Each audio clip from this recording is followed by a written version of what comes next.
मेरा नाम विनीत चौहान।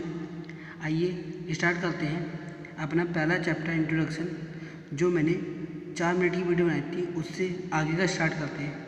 देखिए, ठीक है। और ये सिर्फ वीडियो सिविल इंजीनियर पॉलिटेक्निक के लिए है, हाइड्रोलिक्स एंड हाइड्रोलिक मशीन। आइए स्टार्ट करते हैं। हमारे पास टॉपिक का नाम है द्रव इंजीनियरिंग या द्रव शक्ति।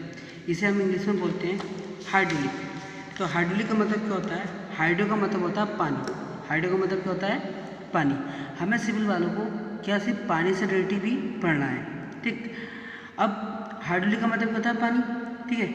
हम इसमें क्या करते हैं? पानी के साथ साथ पाइपों का भी अध्ययन करते हैं। पाइपों का अध्ययन मतलब क्या कि पाइप में पानी के प्रवाह का हम अध्ययन करते हैं, ठीक है। तो उसको बोलते हैं हम क्या? हाइड्रोलिक। क्लियर? तो देखिए हाइड्रोलिक क्या है? द्रव इंजीनियरिंग या द्रव शक्ति।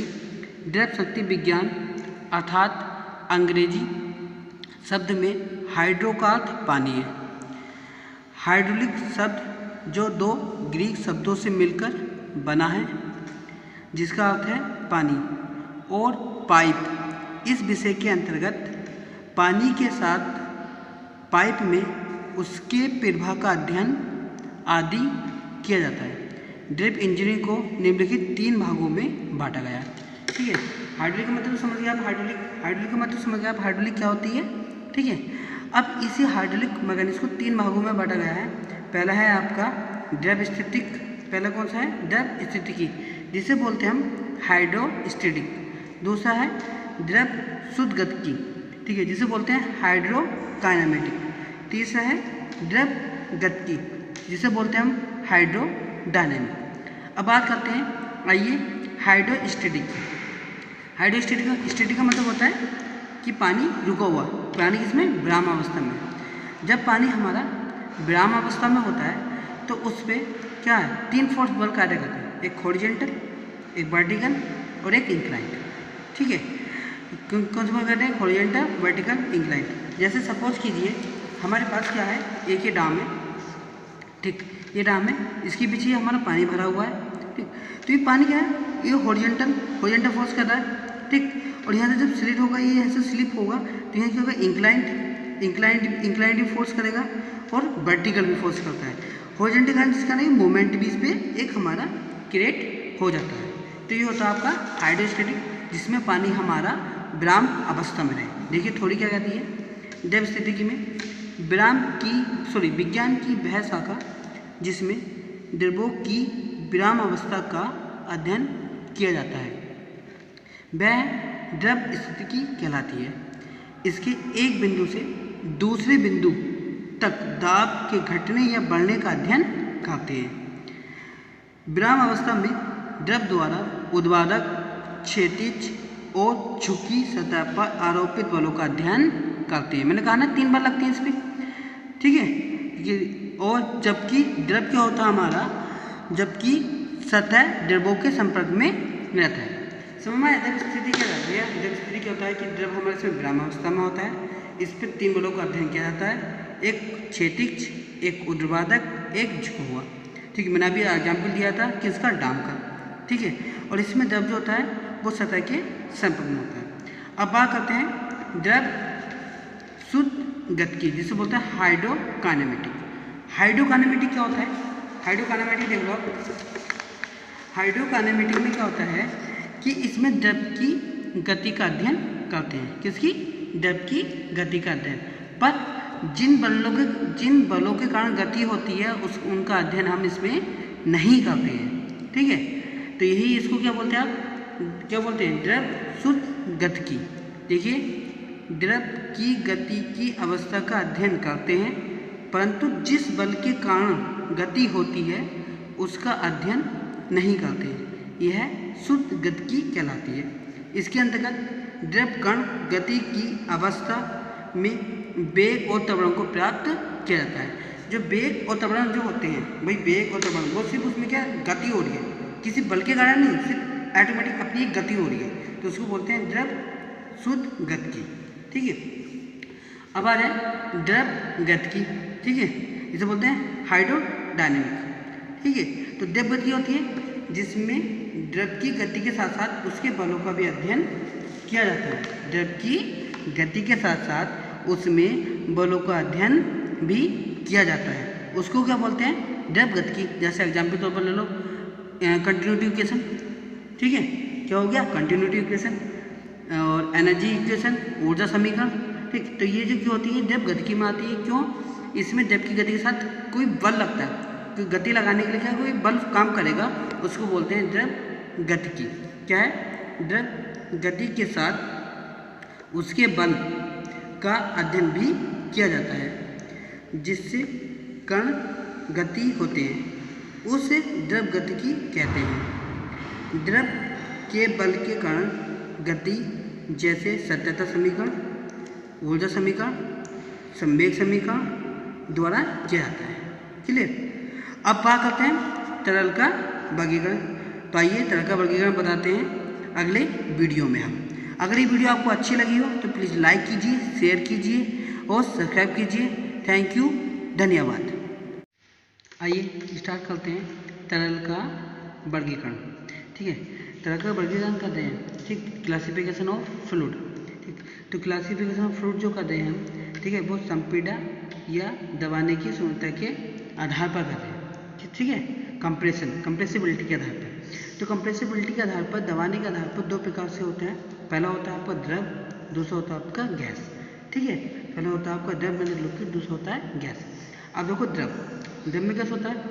आपका द्रव क्या होता है? देखो इसमें आपका द्रव है, तो द्रव के अणु जो होते हैं वो बहुत पास होते हैं। द्रव के अणु जो होते हैं बहुत पास होते हैं, और जब कुछ चीज़ बहुत पास होगी तो क्या उसे दबाना संभव है? नहीं दबा सकते भाई।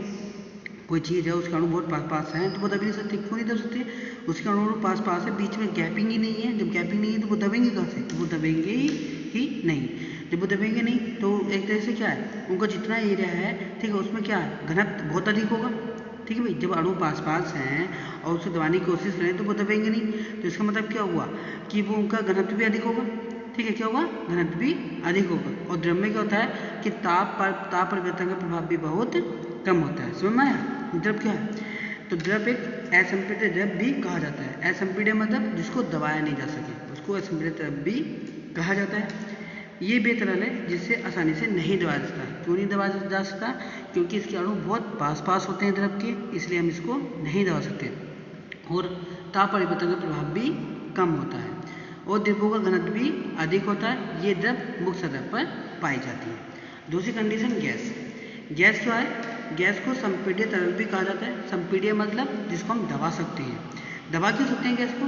क्योंकि आपने देखा होगा गैस के अणु दूर होते हैं। गैस के अणु क्या होते हैं? आपस में बहुत दूर होते हैं। जब गैस के अणु दूर होंगे तो उस पर आराम से उसको हम दबा सकते हैं। संपीड्य भी कहा जा सकता है। ये आसानी से दबाई जा सकती है। इन पर ताप परिवर्तन का प्रभाव भी अधिक होता है और इनका घनत्व कम होता है। ये मुक्त सतह पर नहीं पाई जाती है। भाई गैस सिंपल सी बात है, मुक्त सतह पर नहीं पाई जाएगी, और द्रव जो होता है वो मुक्त सतह पर पाई जाती है। तो समझ में आया? द्रव और गैस में द्रव जो होता है वो असंपीड्य होता है। क्यों? क्योंकि इसके अणु बहुत पास होते हैं, इसलिए हम इसे दबा नहीं सकते। इनमें घनत्व भी अधिक होता है। गैस संपीड्य होता है। क्यों? क्योंकि इसके अणु बहुत दूर होते हैं, इसी कारण हम इसको गैस को कंप्रेस मतलब दबा सकते हैं, और इनका घनत्व भी बहुत कम होता है। दूसरा आपका सैद्धांतिक तथा व्यवहारिक के आधार पर। ठीक, तो उसमें आपका आता है पहला सैद्धांतिक तथा व्यवहारिक के आधार पर वास्तविक या व्यवहारिक तरल। कौन सा? वास्तविक या व्यवहारिक तरल, जिसे बोलते हैं हम रियल फ्लूइड। क्या बोलते हैं? Real fluid. तो रियल फ्लूइड क्या होते हैं? आपको ये समझने की कोशिश कीजिए। रियल फ्लूइड वो फ्लूइड होते हैं जो श्यानता और प्रस्ताव को गुण रखते हैं। किनका? श्यानता और प्रस्ताव को गुण रखते हैं। श्यानता क्या होती है? श्यानता का मतलब होता है गाढ़ापन, जैसे शहद। ठीक है, अगर आप शहद को गिरोगे तो शहद में गाढ़ापन होगा, वो बहुत धीरे फ्लो करेगा, और आप देखोगे कि उसमें कुछ विस्थापन होता हुआ चलेगा। जब वो फ्लो होगा तो उसमें कुछ विस्थापन को चिपक के चलेगा, तो वो विस्थापन होता हुआ चलेगा। और प्रस्ताव क्या होता है?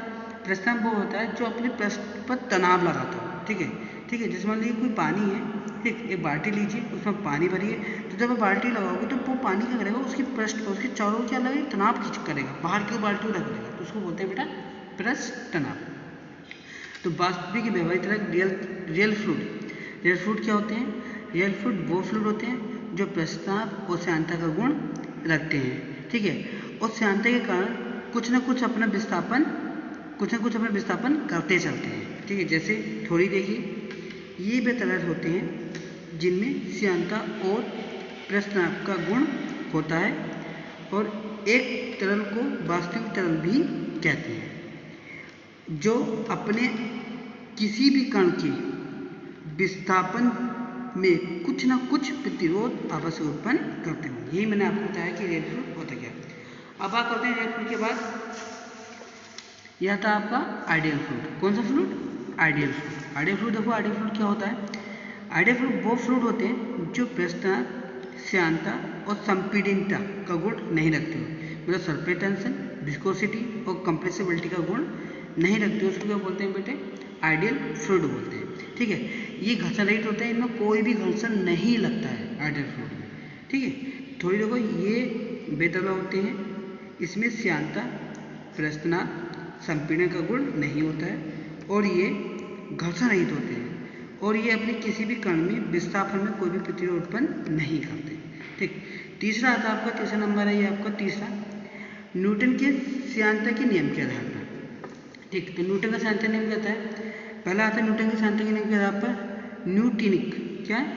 न्यूटनी या न्यूटनियन तरल। तो न्यूटनी मतलब क्या हो गया? जो न्यूटन के नियम को फॉलो करता है। और न्यूटन का नियम क्या कहता है? ठीक है, भैया shear stress proportional shear strain, जितनी शेयर स्ट्रेस बढ़ाओगे उतनी शेयर स्ट्रेन बढ़ेगी आपकी। ठीक है, तो वो होता है न्यूटन फ्लूइड। और अन्यूटन फ्लूइड क्या होता है? जो न्यूटन के नियम का फॉलो नहीं करेंगे, सिंपल सी बात। ठीक, तो देखिए न्यूटन कहता है ये वे तरल होते हैं जिसमें कर्तन प्रतिबल कर्तन विकृति की दर या वेग के समानुपाती होते हैं। जैसे समझिए न्यूटन फ्लूइड, ये क्या हमारे पास शेयर स्ट्रेस प्रोपोर्शनल होता है du/dy की शेयर स्ट्रेस। मतलब क्या है? जितना हम यहाँ मतलब देखो कहने का मतलब क्या है? जितना हम ये शेयर स्ट्रेस बढ़ाएंगे उतना ही हमारा शेयर स्ट्रेन बढ़ेगा। तो मैं इसकी टेंडेंसी क्या रहेगी? बिल्कुल लीनियर रहेगी। तो जितना शेयर स्ट्रेस बढ़ाएंगे उतना ही शेयर स्ट्रेन बढ़ता चलेगा। ठीक है, अब सबकी अलग होती है। भाई एयर है, एयर में शेयर स्ट्रेन लगाओ तो उसमें शेयर स्ट्रेन कुछ ज़्यादा आएगी। वाटर में क्या, जितनी शेयर स्ट्रेन लगाओगे उतनी शेयर स्ट्रेन आएगी। ठीक है, वाटर के बाद ऑयल में जितना शेयर स्ट्रेन लगाओगे उसमें कम आएगी आपकी। ठीक है, तो ये होता है आपका शेयर स्ट्रेस। एन्यूट्रिन क्या होता है? एन्यूट्रिन ये वे तरल होते हैं जिनमें कर्तन प्रतिबल, कर्तन विकृति की दर या वेग प्रवृत्ति के समानुपाती नहीं होते हैं। ठीक है, तो ये आपका हो गया एन्यूट्रिन तरल। ठीक, अब बात करते हैं आगे तीसरा, तरलों का कर्तन प्रतिबल और वेग प्रवृत्ति के मध्य रेखा चित्र। ठीक, तरलों का, ठीक है, इसका graph between shear stress and velocity gradient of fluid. ठीक, हिंदी में बोलते हैं तरलों का कर्तन प्रतिबल और वेग प्रवृत्ति के मध्य रेखा चित्र। ये आपका बता दिया है कर्तन प्रतिबल और ये हो गया वेग प्रवृत्ति। ये होगी आपकी क्या? शेयर स्ट्रेन और ये क्या होगी आपकी शेयर स्ट्रेस। अब हम बात करते हैं सबसे पहले आदर्श तरल की। तो मैंने आदर्श तरल में क्या था, आइडियल फ्लूइड में क्या बताया था आपको? जो प्रस्थानाप, संपीड़न और श्यानता का गुण नहीं रखते हो, इसमें कोई घर्षण नहीं था। तो जब कोई गुण नहीं रखते, ठीक है, तो जब गुण ही नहीं रखते तो ये आपकी जाएगी सीधी सीधी लाइन जाएगी, यहाँ भी आपका शो करेगा। उसमें न्यूटन तरल भी बोले जितनी शेयर स्ट्रेस बढ़ाओगे उतनी शेयर स्ट्रेन बढ़ेगी। ठीक है, तो ये आपकी जाएगी बिल्कुल स्ट्रेट लाइन। एन्यूटन तरल में क्या होता है कि ये न्यूटन के नियम को फॉलो नहीं करते हैं। किसके नियम को फॉलो नहीं करते हैं? न्यूटन के नियम को। देखो कैसे समझो इधर, एक गिलास है, उसमें हमने पानी भरा, उसमें हमने चीनी मिलाई। ठीक है, तो क्या होगा जब हम उसको हिलाएंगे तो उसमें क्या होगी? हिलाने पे क्या होगा? उसकी विस्कोसिटी बढ़ेगी। विस्कोसिटी क्या होगी? बढ़ेगी। जब विस्कोसिटी बढ़ेगी तो ये ग्राफ बन के आता है आपका ऐसा, तो du/dy में। ठीक, ये आता है ग्राफ ऐसा बनता है। इस प्रकार से जब इसमें क्या होगा, इसमें न्यूटन के नियम का पालन नहीं होगा, मतलब कहने का मतलब होगा शेयर स्ट्रेस प्रोपोर्शनल नहीं होगी किसके? शेयर स्ट्रेस की। तो आपको ग्राफ आएगा ऐसे, स्ट्रेट लाइन नहीं ऐसे, क्योंकि ये नियम को फॉलो नहीं कर रहा है। और नियम को फॉलो करते ये आएगा हमारा स्ट्रेट में। ठीक, आगे आता है आपका आदर्श प्लास्टिक तरल। बेटे वास्तविक नहीं, गलत लिखा गया, ये है आपका आदर्श प्लास्टिक तरल। आदर्श प्लास्टिक तरल, ये ग्राफ भी थोड़ा सा गलत बना हुआ है। ये आदर्श प्लास्टिक तरल का ये ऐसे ग्राफ बनेगा। ठीक है, तो आदर्श प्लास्टिक तरल क्या हो गया इसका क्या मतलब हुआ कि हम शेयर स्ट्रेस तो लगा रहे हैं, कुछ ऐसे होते हैं पदार्थ जिस पर शेयर स्ट्रेन लगा रहे हैं, पर शेयर स्ट्रेन बहुत देर में आती है लगे। तो हमने ये शेयर स्ट्रेन बढ़ाई, नहीं आई शेयर स्ट्रेन, यहाँ बढ़ाई, नहीं आई, यहाँ आई। तो यहाँ जब यहाँ शेयर स्ट्रेन यहाँ तक बढ़ा दी, हमारी कोई शेयर स्ट्रेन नहीं आई, उसको बोलते हैं बेटा आदर्श प्लास्टिक तरल। ठीक है, ये आपका इंट्रोडक्शन चैप्टर मैंने पूरा कंप्लीट कर चुका हूँ। ठीक है, अगर आपको वीडियो अच्छी लगी हो तो प्लीज़ लाइक कीजिए, शेयर कीजिए, सब्सक्राइब कीजिए। थैंक यू, धन्यवाद। और प्लीज़ आप ऐसे सपोर्ट ही करते रहिए, तो मैं आगे और भी वीडियो आपके लिए बनाता रहूँगा।